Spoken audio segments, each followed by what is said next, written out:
I hadn't given a lot of thought to blood donation prior to being as sick as I was.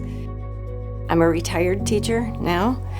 I taught elementary school, English as a second language for a while, and ended my career a couple of years ago as a high school English as a second language teacher. July of 2017, I was on the heels of a trip to Mexico and returned with a bacterial infection. After a week of not feeling much better, I finally went in, and then, long story short, found out it was a lot more than that, and there was something much bigger manifesting, and I was diagnosed with chronic myeloid leukemia. I stopped teaching very abruptly. That was extremely hard because I really liked my work. I enjoyed my students, I was looking forward to the school year, and wow, that rug was pulled out from under me. If not teaching, if not working with these really great students, if not fulfilling this passion that I feel successful at and enjoy very much, then what? I would look in the mirror and not see the person I was a year ago. I would just visually, trying to figure out what is this person that I'm seeing in the mirror in this new body that has gone through a lot of trauma capable of. I have found a niche. There are certain things like, for example, I like to hike, so I can physically walk. I can put one foot in front of the other, and I can do that for hours, so I can hike, and that I know I'm capable of. I can log on as a volunteer and teach adults English online.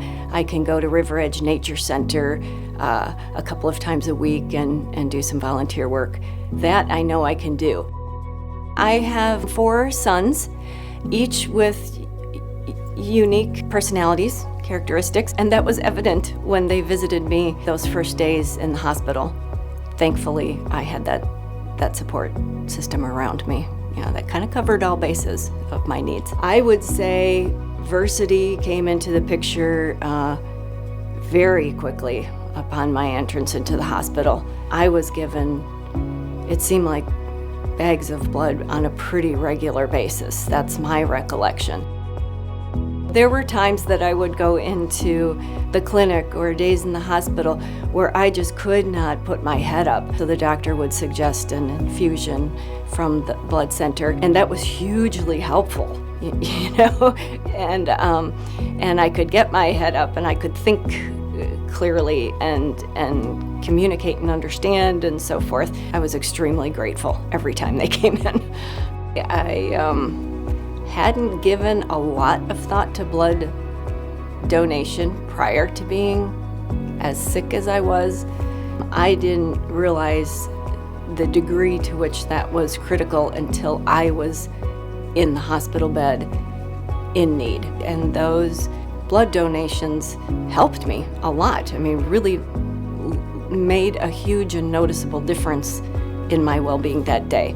So I have a lot of gratitude for the folks who go in and donate blood, knowing that the recipient may not give a shout out or a thank you directly, but it makes a huge, huge impact.